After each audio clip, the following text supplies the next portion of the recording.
Is it possible that multiple sclerosis can be cured? According to these medical mavericks, the answer is yes. This is a paradigm shift in the way we understand the disease. They argue that an infection is what triggers the disease. The immune system sort of knows it's there but can't do much about it. Incredibly, the treatment has been right under our noses. Here, I explore an unpopular medical theory that has been flying under the radar until now.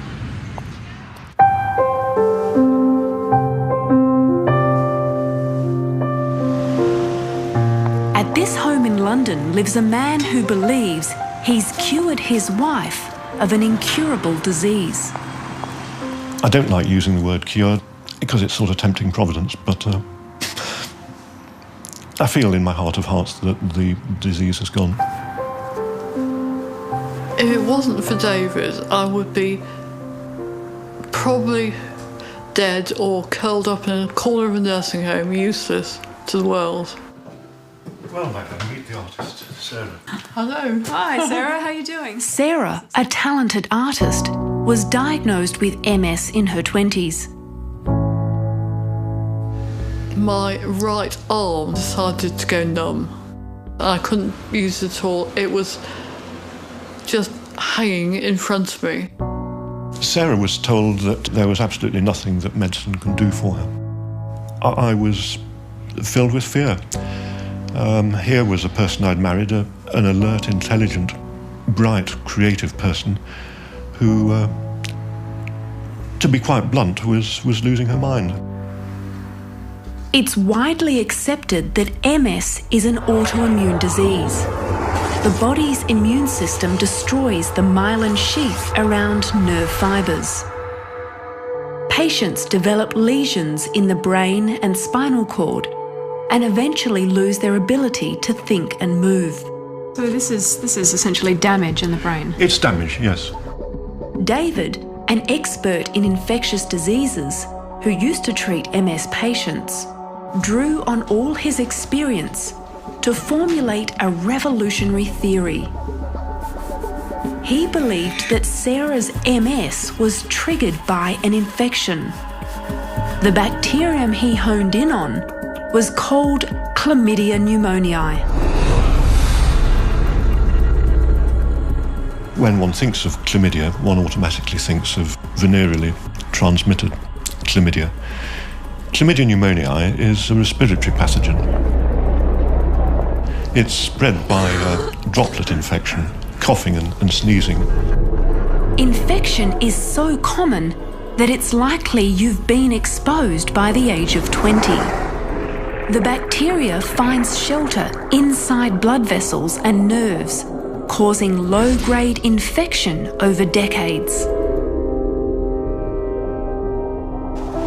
Convinced that Sarah's body was under attack from this bacterium, David worked tirelessly to find a solution. Together with a colleague in the US, he formulated a cocktail of antibiotics to eradicate this insidious bacterium. It's been shown that a single antibiotic doesn't eradicate the organism, and these 3 antibiotics work together in a very specific way. How long does the treatment go for? I think the treatment should be for a minimum of a year. A year? Yes. That's a long time on antibiotics. It is a long time, but it's a very, very difficult organism to eradicate. Sarah's neurologist insisted she would never regain her function. But David showed me the lesions on Sarah's MRI scans before and after treatment. The results were nothing short of miraculous. I'd never seen anything like it before. Some lesions have quite literally vanished. Sarah had been numb from the waist down and literally couldn't feel her legs. Sensation came back fairly quickly in 5 or 6 months. Did this shock the neurologists? The neurologist wouldn't see the scans. He says I'm not looking. So did this surprise you? It absolutely shocked me. I think very few people know about the possibility of a chlamydial causation of MS, and therefore very few people will understand the possibility of treatment. The ignorance about this organism is immense. The problem is, this bacterium is notoriously difficult to detect in patients. Only a few labs in the world have the expertise. Technique is a limiting factor, and to say you don't isolate something as difficult as this is, like I say, if you search a haystack for 10 minutes and say, I see no needle, really you're not telling anyone very much. This kind of paradigm change in the way we understand and treat disease often causes dissension among the ranks, and this wouldn't be the first time that a radical theory was dismissed by mainstream medicine. Australian scientists Warren and Marshall went to extraordinary lengths to prove that stomach ulcers were not caused by stress, but by a bacterial infection. Marshall took the ultimate leap of faith and infected himself with the bug. I said to my wife, I took the bacteria, I've got the illness. And she said, you did what? Fortunately, a simple course of antibiotics cured him. The pair won a Nobel Prize in 2005. Similarly, in 2008, Italian doctor Paolo Zamboni was ridiculed when he proposed a whole new approach to MS. He claimed that instead of treating nerve damage, doctors should be focused on blood vessels. He believed that MS was due to a narrowing of the veins in the neck. Zamboni's theory gave hope to millions of MS sufferers. But many neurologists scoffed at the idea, including Vicky's. He was very dismissive, just didn't feel that it had anything to do with MS, and that was the end of the conversation.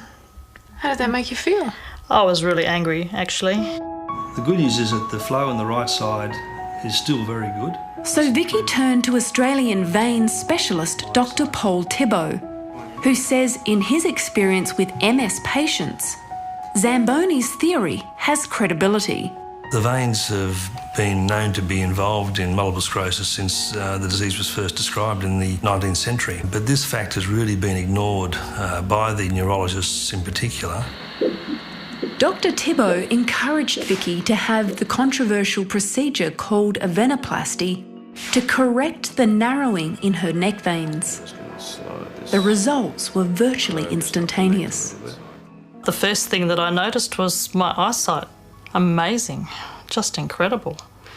From pre-procedure in the waiting bay, couldn't read the signs on the wall, to coming out and being placed in the same bay, and wow, there they were, everything clear as a bell. This is my mobility scooter that I used to have to use to go out anywhere, shopping, any of those sorts of things before I had the venoplasty.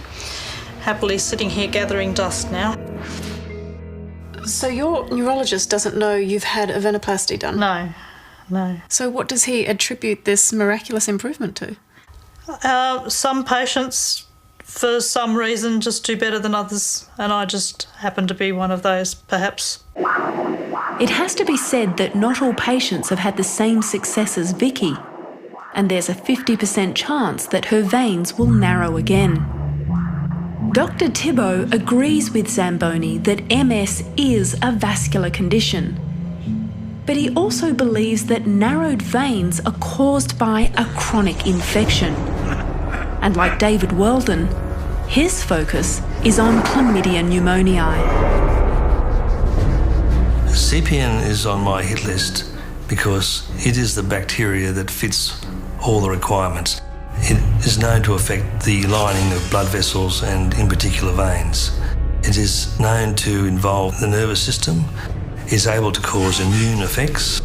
So it fits all the features that we actually see in the symptomatology of MS.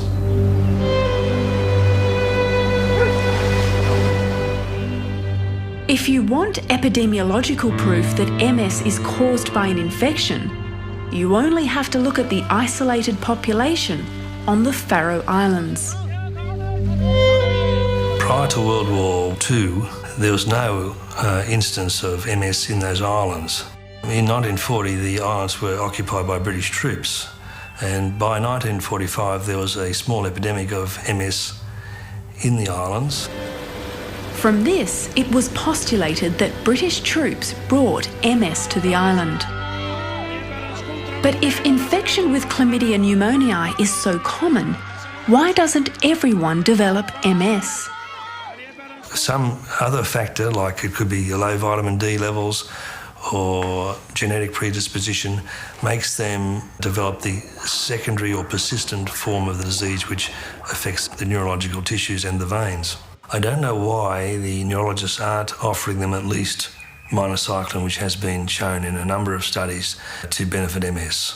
Why? Why are neurologists turning their back on this? I think the neurologists have gone down this track for many years, and they would have trouble admitting that they may have gone the wrong way, and therefore they continue on with the same line of thought.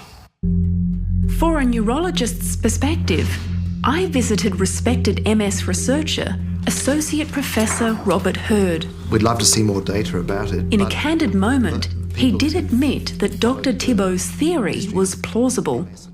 In an unguarded moment, maybe after a drink or two, a couple of neurologists might say to each other, you know, it just has to be an infection, doesn't it? And in fact, I've had that exact conversation with well-known MS specialists, but we just can't put our finger on it. But despite the anecdotal evidence, Dr. Hurd warns that responsible treatment is all about evidence-based medicine. If we're going to do experiments in patients, we're going to use them as guinea pigs, we need to have that clinical trial informed by some solid science. But clinical trials to obtain solid science requires funding, and getting it is virtually impossible. Why haven't the clinical trials been done? The problem is that the antibiotics used have been around for many, many years. They're all off patent, they are inexpensive, and there is no profit in it. So, as the debate rages on, what hope is there for MS sufferers? We're looking at treating the cause of the disease, and therefore, if we can get patients early enough, we could cure MS. But it's this sort of statement that worries neurologists. I think people have used the C word and talked about cures for as long as MS has existed, and I think to use the word cure at this stage of our scientific understanding is highly irresponsible. Dr. Thibault has decided to put Vicky on antibiotics to see if she makes further progress. Like Vicky, David Weldon knows that clinical trials will take time, and it's time that MS patients can't afford. The clinical trials are not there. It's that has to be said. It's and I wasn't going to wait for them either. You know, I'd be a widower now if I was waiting for clinical trials. Sorry. It may be too early to tell if we stand before a cure for MS. But if we do, these men will be remembered as the pioneers.